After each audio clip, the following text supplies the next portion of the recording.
Melanie Dyer lives and breathes country music, growing up in regional Australia on her family farm in Mount Russell, which is near Inverell in New South Wales. She began telling her stories through song at age 12, when her autobiographical song Life on the Land was chosen as the anthem of the National Drought Appeal. Ever since, she's always put her truth, her life and her whole self into her music, from the cheeky infatuation of her multi-million streaming crossover smash hit Memphis T-shirt to her stunning latest single, Had to Be There, that I played just a few seconds ago. The song is the follow-up to Melanie's previous smash hit, Honeymoonin', and it made its national debut on Sunrise TV and received a resoundingly positive response when it was performed live at CMC Rocks. It was also featured on the Big 615, which is the Garth Brooks station, with presenter Storm Warren during their Big 20 countdown show.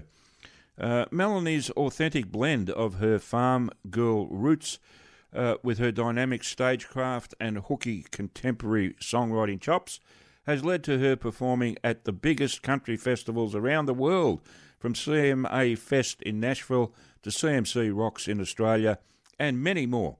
Numerous trips to Nashville have seen her embraced by the Music City songwriting community, leading to collaborations on some of her most popular songs and a duet with rising US country star Troy Cartwright.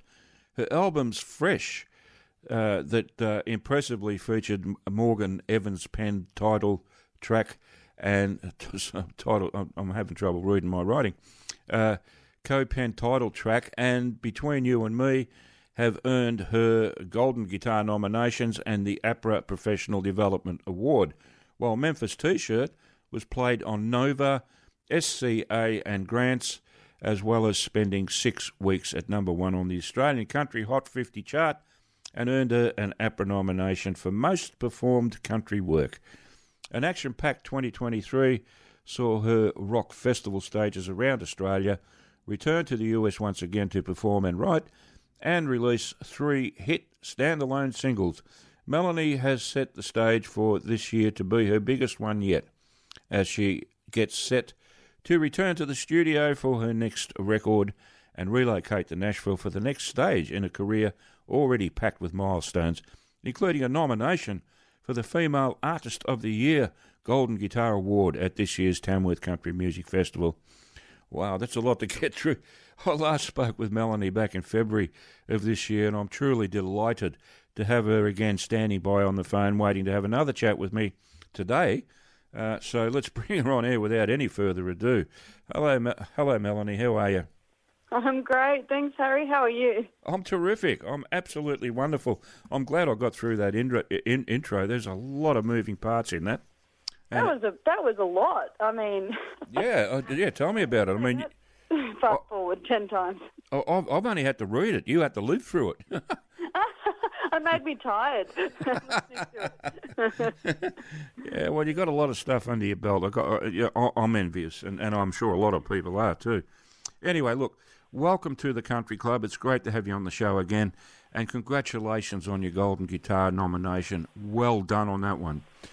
Thank you so much. It's still a bit of a pinch me moment, you know. I've been in the industry for quite a while, just chipping away doing it and you know, trying my best, and it's nice to get a few nominations at the Golden Guitars, and you know, I haven't won yet. One day maybe, but it's really nice to be nominated and acknowledged. Keep at it. You know, just you got to be like a batsman, like a cricket batsman. You just got to keep belting away there, and eventually you'll hit a 6.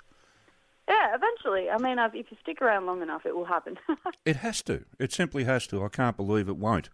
You know, so I'll happily watch you rise through the ranks, and you know, hopefully one year walk away with a golden guitar or two. You know, and that will open the floodgates, because after that you'll get lots more. It seems to work that way, doesn't it? It does, yeah. I've noticed. You know, so when I talk to you in 5 years' time, it'll be, oh, no, not another one.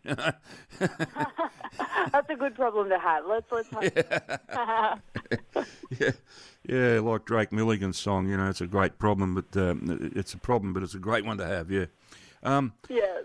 All right, now, great song, had to be there. Love that song, love playing it, terrific stuff. Tell us the story behind it. Did you write that alone, or was it a co-write? That was a co-write, and I wrote it with my great friend who's an Aussie living in Nashville. You've probably heard of him. His name's Phil Barton. Yes. A lot of people probably mention his name because he's, co-writing with Australians and connecting us all over in the States, which is such a nice thing for him to do. So I've been friends with Phil for, 10 years or so. Oh, wow. We wrote this one together, a bunch of other ones as well, but and also with my great producer friend. She's Canadian. Her name's Karen Kozalski. Okay. And we wrote Memphis T-shirt, like you mentioned before, and Honeymoonin' and a bunch of other of my songs. And so the three of us got together last year when I was over in Nashville for CMA Festival. When I was playing over there, I stayed a few weeks, longer and did some songwriting. So This is the result of us three getting together one day. Okay. Where can people buy your music?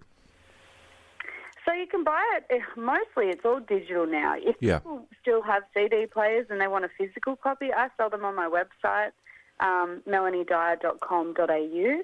But my music is on Spotify and Apple Music, and if they want to see the music videos, they're playing on CMT and also YouTube. Of course. It's always on YouTube, no matter where else it is. But that's one of the great things about YouTube. It sort of, it puts artists like you, on stage, I guess, in a lot of respects. Yeah, and it reaches the masses, It's amazing. You get these statistics in the back end of the, social media, and you see that people are listening in Germany or, the most strange of places you'd never imagine your music to be heard. So it's pretty cool. Okay. I'm starting to imagine the types of places, but anyway, that's another story. Let's not go there. You can imagine. Yeah, and I've got a crazy imagination, so that doesn't help. All right, now you're off to Nashville soon. When are you going? So I'm really excited. I've been hoping to get over there to move over for quite a few years, and then COVID. Paused that plan, but I just got approved for my visa, so I'll be heading over at the end of the year. I'm definitely going to be still in Australia, back and forth, doing gigs and festivals, and so it's not a goodbye forever. It's just a relocation, and I'm going to be splitting my time between here and Nashville. So it's a plan for the end of the year, which is very exciting. You can join the Kangaroo set in Nashville, which is a growing number of, very talented Aussies. Oh, there are so many, honestly. It's great because when you're over there, it feels like a second home because of all the Aussies there. We're taking over one by one. Yeah, I know. There's so many of them. I can't believe this. I mean, I'm starting to think you guys have left a bit of a vacuum here in Australia. But no, we've got plenty here, so... There's plenty of talent here, for sure. Oh, absolutely, yeah. And you're a perfect example of that in no uncertain manner. So this trip will see you resident in Nashville. Is there any... I guess it's like, how long's a piece of string with in regard to how long you're going to be there this time. We don't know, anything in life, really. It's kind of just strap yourself in and hold on and see what happens. I'm very much open to just seeing where the next probably few years takes me, really. And I'm open to anything. I love songwriting, and I'm over there primarily, for songwriting and obviously being an artist, but whichever way that sort of steers, I'm kind of open to it because I love writing songs for myself and for other artists as well. That's really a big part of what I do. So there's a big community of that over there, as well as just so many opportunities to do gigs and get on tours and go out and play 50 date tours, as opposed to sometimes in Australia you can only play, once or twice in a state, within a certain amount of time. All right, yeah. No, that's... look, it's great to see any Australian artist like yourself meet with some success in their career. Thank you. But, yeah, well, you're welcome.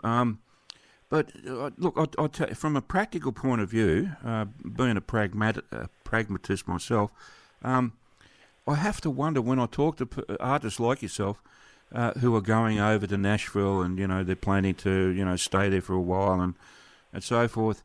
I have to wonder how you fund all that, and I don't want details or anything like that. I'm just saying, I'm just making an observation that it must be an expensive process, airfares and accommodation and, it costs more to live in the US than what it does here, you know what I mean? Yeah, well, I mean, at the moment, an Australian being in the States does cost more because the conversion rate is terrible. Yeah. But once you start earning money in America, it evens out, and there's just, I guess the answer is the same way that I make money here in Australia.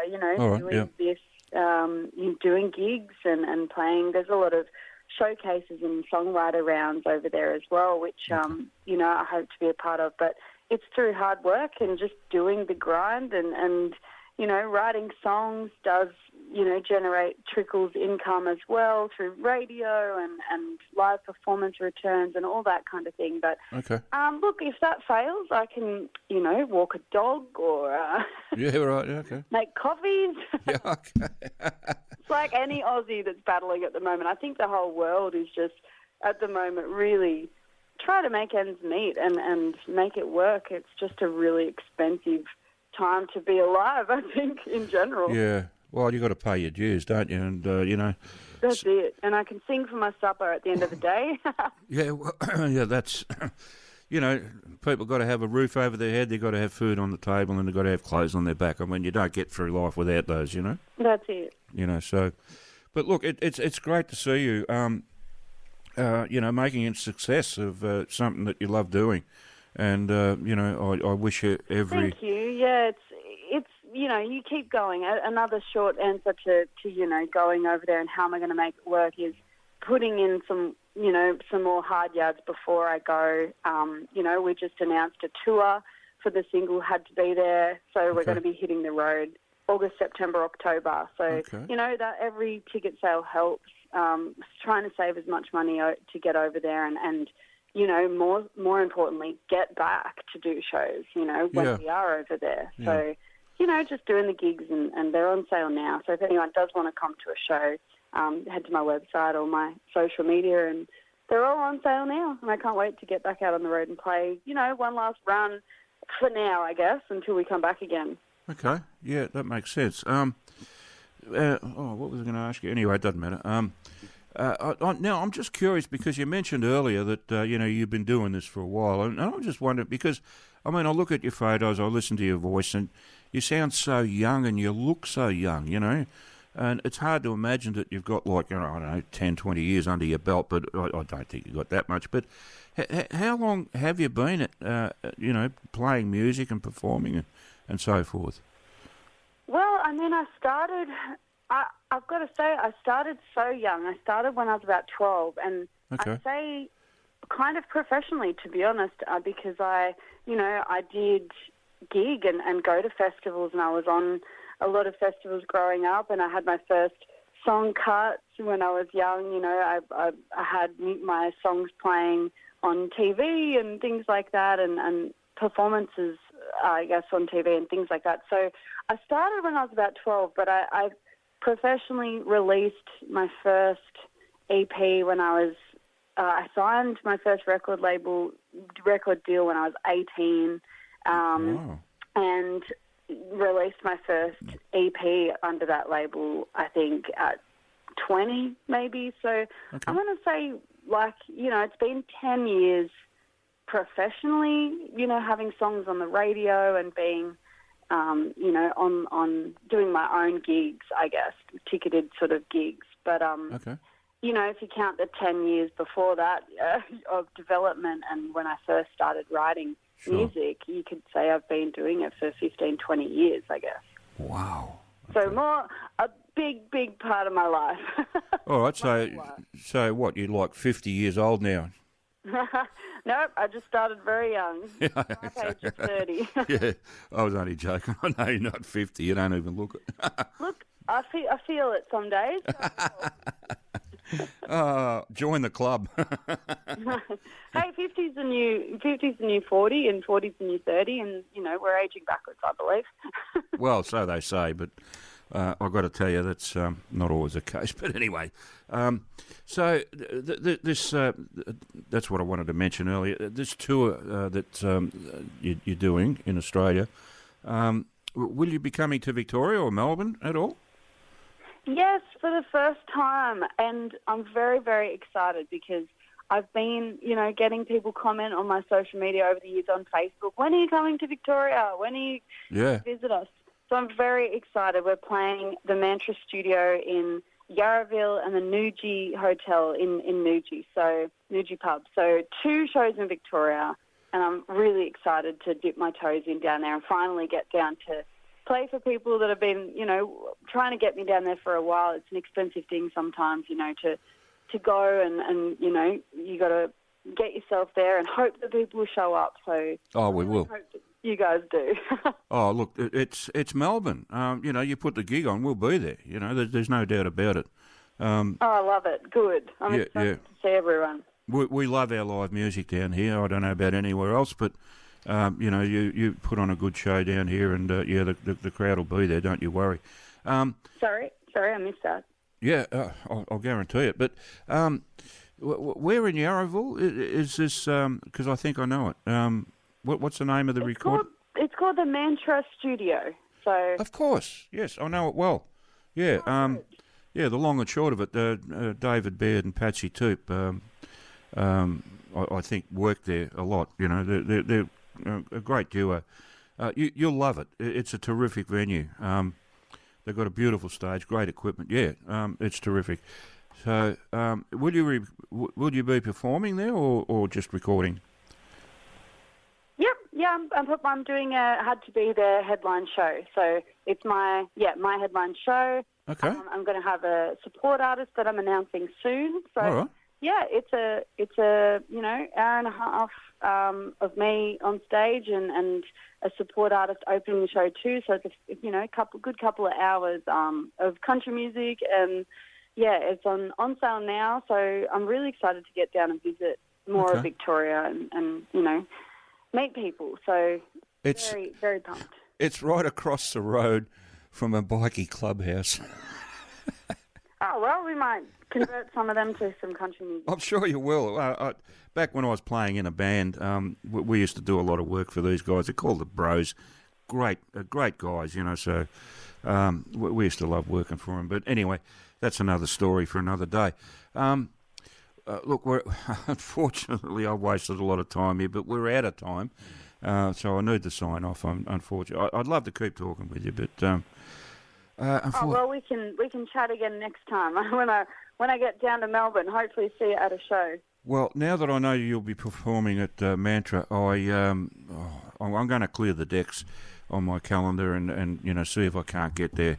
I'll check out your website and find out exactly when you'll be playing there, and I'll make a note of that in my diary, the date, time, so forth. So hopefully, I'll see you there. That'd be great, yeah. I know it's in September. Off the top of my head, I feel like it's the second week of September. Okay. Second or third week of September. It's a Thursday night, I think. So I will... it's all on my Instagram and website, though. So if people want to go and check it out, all the information is there. I'll certainly go and have a look, and I recommend everyone else does too who's listening. So, awesome. Hopefully we'll boost the crowd a little bit. But it's not a huge venue, so it doesn't take a lot of people to fill it. But it's a great venue, sounds great, and, it'll hold, 100 or so people. So, you should have a good crowd. That'll be perfect, yeah. Sounds good. Yeah, great stuff.